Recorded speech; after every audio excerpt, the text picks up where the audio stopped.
3 of the 4 marriages have crumbled to dust. Christine left, seeking joy. Mary was pushed away, left in the cold. But the final, most seismic departure was Janelle. She wasn't the romantic. She wasn't the legal wife. She was the partner, the pragmatist, the calm center of the Brown family storm. And when she finally walked away, it wasn't just the end of a marriage. It was the definitive post-mortem on the entire Brown family experiment. Hello, and welcome to The Whole Story, your deep dive into the narratives that captivate us. I'm your host, and today we are unpacking one of the most requested topics in reality television history: the complete and total implosion of the Brown family. We've heard from a heartbroken Christine. We've seen Mary's lonely journey. We've watched Kody's furious descent into anger and victimhood. But to truly understand why it all fell apart, you have to look at it through the eyes of the one person who always treated the family less like a romance and more like a business partnership: Janelle Brown. Janelle's departure was the final nail in the coffin of Kody's plural family dream, because she was the one who believed in the principle more than the passion. She was there for the grand vision, the big family, the shared future on Coyote Pass. So what happens when the most logical, level-headed person in the room decides the entire enterprise is bankrupt? Today, we are piecing together Janelle's story. We will use her words, her actions, and her perspective to conduct a full forensic analysis of the downfall. We'll examine the foundational cracks that started in Lehigh, the Golden Cage of Las Vegas, and the catastrophic dream-turned-nightmare of Flagstaff. We will pinpoint the 3 fatal flaws in Kody's leadership that, from Janelle's point of view, made the collapse not just possible, but inevitable. This is more than a recap. This is Janelle's undeclared manifesto on why Kody's kingdom failed. Get comfortable, because this is the whole story. To understand why Janelle left, you have to understand why she joined in the first place. Her entry into the Brown family was unlike any of the others. She wasn't a starry-eyed teenager swept up in a religious romance. In fact, she was briefly married to Mary's brother, Adam Barber, before she even considered Kody. She was Kody's friend first, a peer. Their courtship wasn't about stolen glances and poetic promises. By Janelle's own admission, her connection with Kody was cerebral. They had intellectual conversations. They talked about goals, ambitions, and the idea of a grand, bustling plural family. When Janelle married Kody in 1993, she wasn't just becoming his second wife. She was becoming a founding partner in Brown family Inc. Christine, who joined a year later, came for the fairy tale. She wanted the husband, the family, the embodiment of her faith's ideals. Mary, as the first wife, held the position of the original romantic partner. But Janelle's role was different. She was fiercely independent, career-oriented, and perfectly content to be the family's primary breadwinner for many years. She worked long hours, came home, engaged with the kids, and maintained a respectful, if not deeply passionate, relationship with her husband and sister wives. From the very beginning, Janelle operated with a powerful sense of autonomy. She famously preferred to work and provide, rather than be mired in the domestic disputes and emotional complexities of the household. While the other wives were navigating their daily relationships, Janelle was out in the world, bringing back the resources that kept the family afloat. This established a fundamental, unspoken contract between her and Kody. Theirs was a marriage built on mutual respect, shared goals, and a functional partnership. Kody respected her financial acumen and her independence. Janelle respected his role as the head of the family and the father of her 6 children. It worked, not because it was a sweeping romance, but because it was a well-oiled machine. But here, in these early days, we see the first foundational crack that would eventually shatter the entire structure: the communication model. The wives rarely communicated directly with each other to solve problems. Instead, they communicated through Kody. He was the hub, and they were the spokes of the wheel. If Christine had an issue with Mary, it went to Kody. If Janelle felt slighted, she would address it with Kody. From a logical, business-like perspective, which is how Janelle operates. This is an incredibly inefficient and dangerous model. It creates information silos. It breeds resentment. And, most importantly, it gives the central hub, Kody, all the power to control the narrative. He could filter, interpret, and relay messages as he saw fit, consciously or unconsciously, positioning himself as the indispensable center of their universe. Janelle went along with it, but for a pragmatist like her, this fundamental flaw in the system was a liability she was willing to tolerate, but never truly embrace. She signed up to be a partner in a multifaceted organization, but the CEO was already positioning himself as a king. And for 2 decades, that latent tension remained just below the surface. The sudden, frantic move from Lehi, Utah, to Las Vegas, under the shadow of a potential bigamy investigation, should have been a moment of crisis. But in many ways, it became the golden era of the Brown family, or at least the era of its most convincing performance.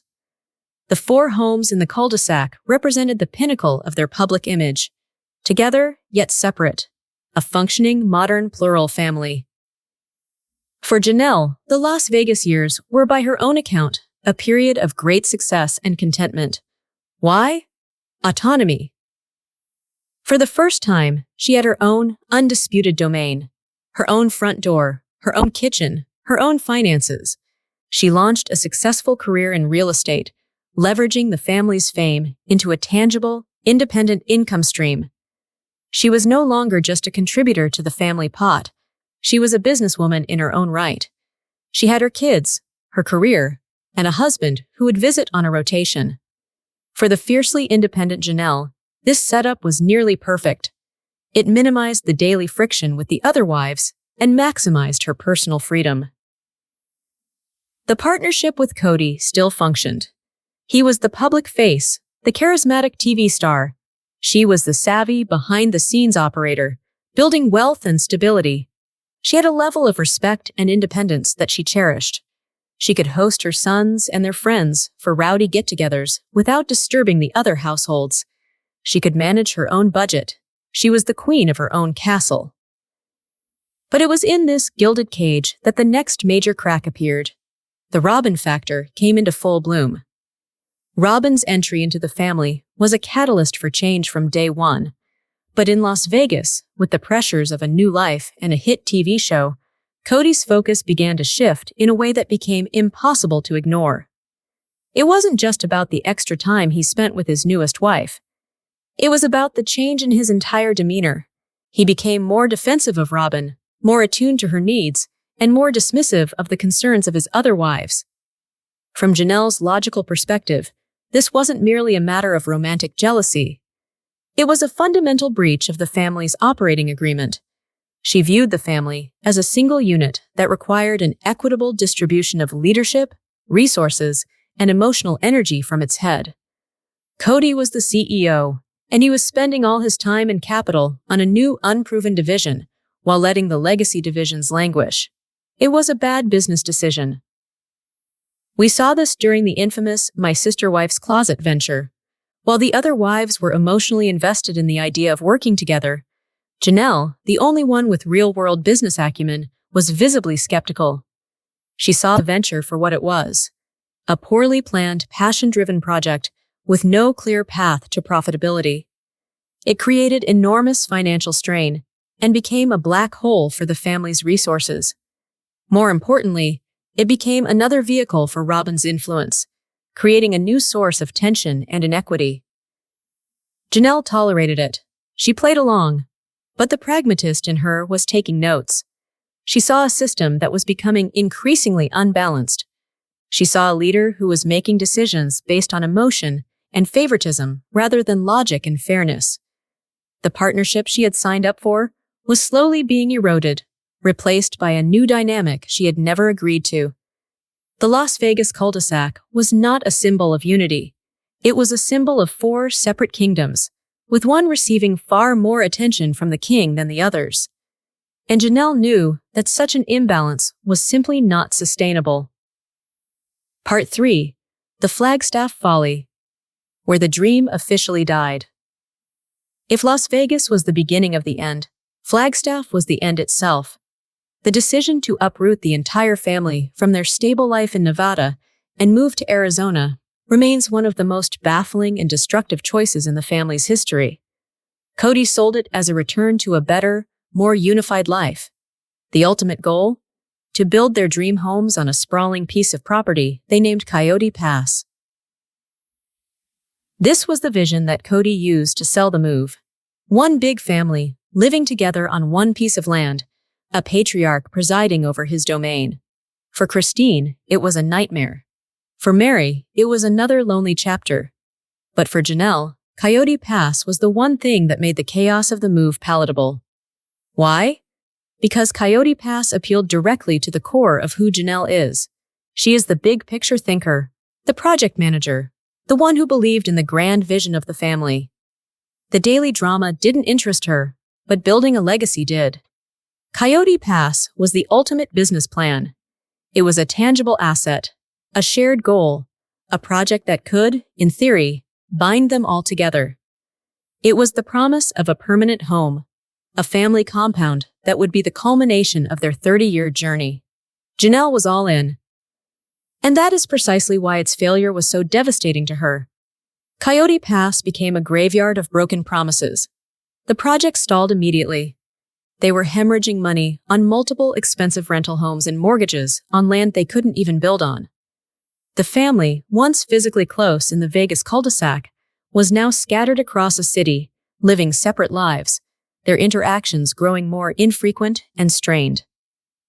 From Janelle's pragmatic viewpoint, the failure of Kody Pass was a catastrophic failure of leadership.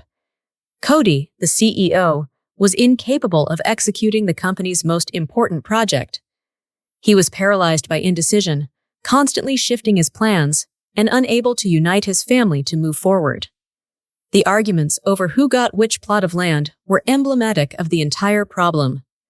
Kody seemed unable or unwilling to make a firm decision, instead allowing the squabbles to fester, particularly around Robin's desire for the best plot with the most trees.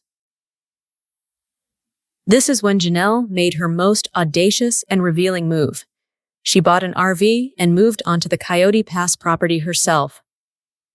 This was not just a quirky lifestyle choice. This was a strategic power move. It was a desperate, last-ditch effort by a frustrated project manager to force action. She was, in essence, saying, "If none of you will start building the dream, I will go live in the middle of it myself." She was trying to be the catalyst, to shame Kody and the others into action. She was willing to endure the hardship of living off-grid to prove her commitment to the vision that Kody himself had sold her. And Kody's reaction was the ultimate betrayal of their partnership. He offered her almost no help. He complained about the inconvenience. He treated her powerful statement of intent as a personal annoyance. He did not see a partner making a sacrifice for their shared dream. He saw a subordinate creating a problem for him. When winter came and living in the RV became untenable, it was Janelle, on her own, who had to find a new apartment. Kody, the supposed leader of this grand venture, was nowhere to be found. For Janelle, this was the moment the business of the Brown family officially went into default. The CEO was absent. The company's flagship project was a toxic asset. The dream was dead, and she was left living in the wreckage. The respect that had formed the bedrock of her marriage to Kody was gone, replaced by a profound and irreversible disappointment. Part 4. The 3 Fatal Flaws. Janelle's final verdict. The move to Flagstaff and the failure of Kody Pass set the stage. But the actual collapse can be diagnosed by pinpointing 3 fatal flaws in Kody's approach to his family. Flaws that Janelle, with her logical and unsentimental worldview, could no longer ignore. The man Janelle married was a partner. The man she divorced was a self-proclaimed patriarch who demanded fealty. Over the years, particularly after the move to Flagstaff, Kody underwent a profound ideological shift. He stopped talking about partnership and started talking about leadership, obedience, and respect. He openly lamented the fact that he no longer felt like the man of the house in each home. He began to quote his own patriarchal dogma, demanding that his wives fall in line and respect his authority. For Christine, who wanted a romantic partner, this was a heartbreaking rejection. For Mary, who just wanted to be seen, it was another layer of isolation. But for Janelle, it was a fundamental breach of her original marriage contract. She had never, ever agreed to be a subordinate. She was an equal partner who happened to be a woman. Her entire life was a testament to her independence. The idea that she should obey a man who was proving himself to be an incompetent leader was not just offensive to her, it was ludicrous. We saw this clash come to a head repeatedly. When Kody would rail about his wives needing to conform to the patriarchy, the camera would often cut to Janelle, her expression a mask of stoic disbelief. She wasn't angry in those moments. She looked like a business partner watching the company's founder deliver a rambling, nonsensical speech. She had signed on to a decentralized model of mutual respect. Kody was now trying to change the company's entire structure into a top-down monarchy, with himself on the throne and Robin as his favored queen. Janelle was simply not going to work for that company anymore. The COVID-19 pandemic did not create the problems in the Brown family. It simply poured gasoline on a fire that was already burning out of control. Kody's reaction to the pandemic became the ultimate symbol of his failed leadership and the family's irreparable divisions.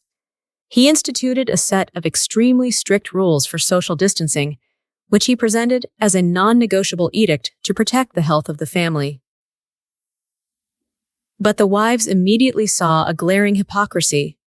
The rules were so stringent that they effectively cut off Kody from everyone except Robin and her children, the only household that was apparently following them to his satisfaction. He refused to see Christine. He barely saw Mary. And, most critically, he came into direct conflict with Janelle.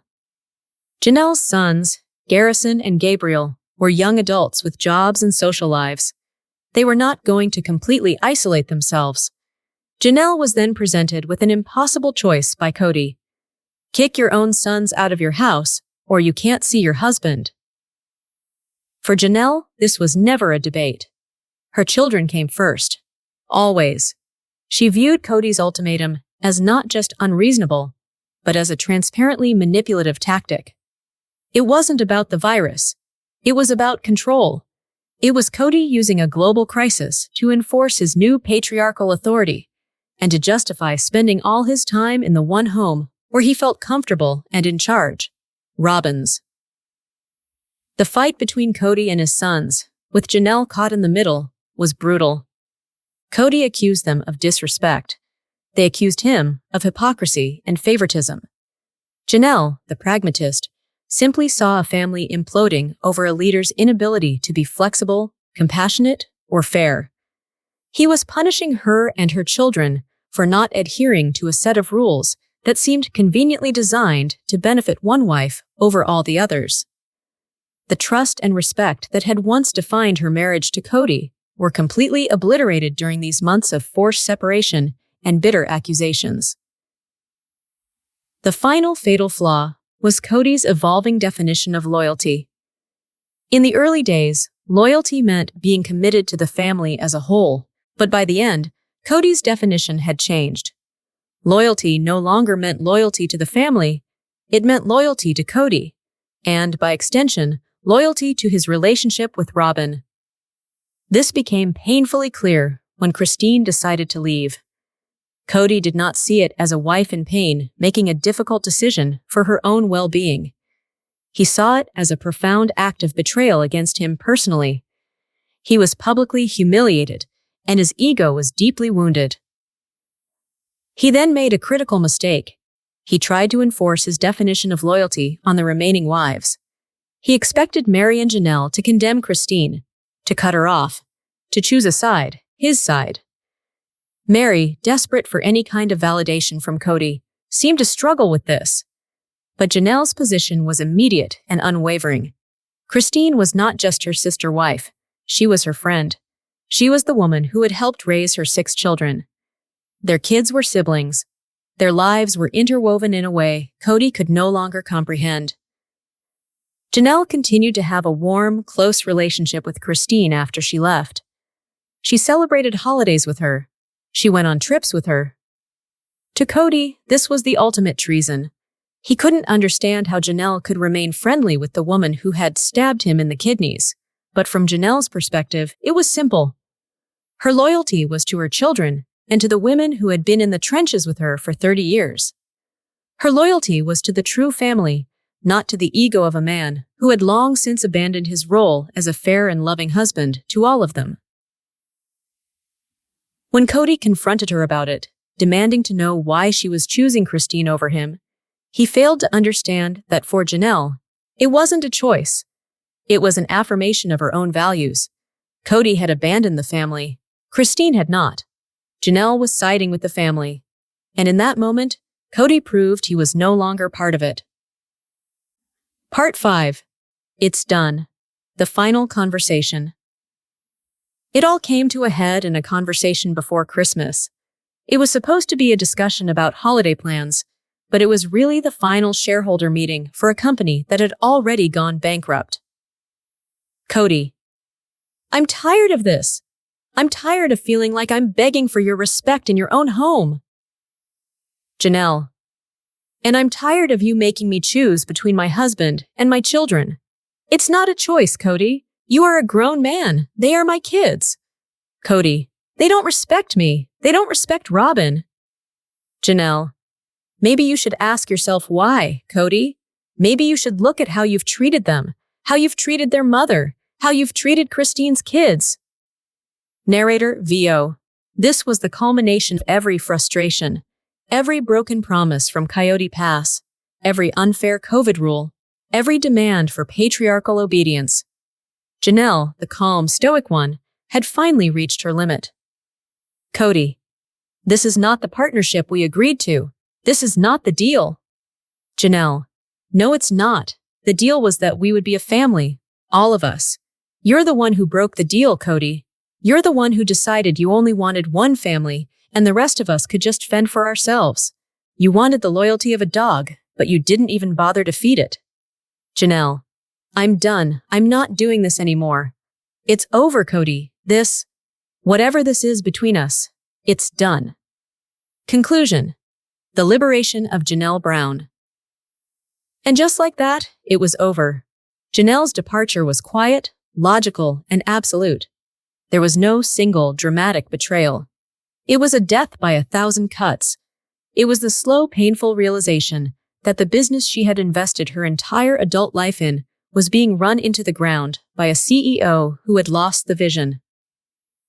From Janelle's perspective, Kody's marriages fell apart for a few simple, logical reasons. He abandoned the core principles of partnership in favor of a misguided quest for patriarchal control. He allowed favoritism to corrode the foundations of trust and fairness, and he failed catastrophically to lead the family toward their single most important shared goal, a future together at Coyote Pass.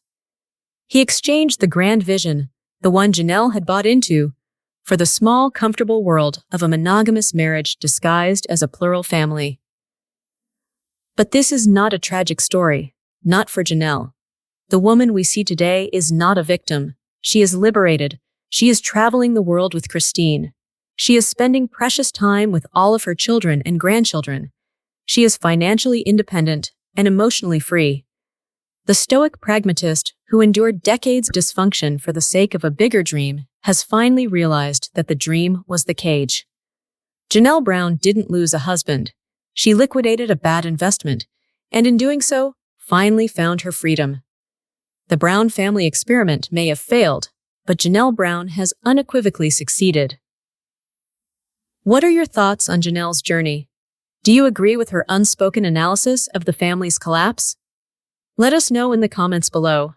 And if you want more deep dives like this, make sure to like this video and subscribe to The Whole Story. Until next time, thank you for watching.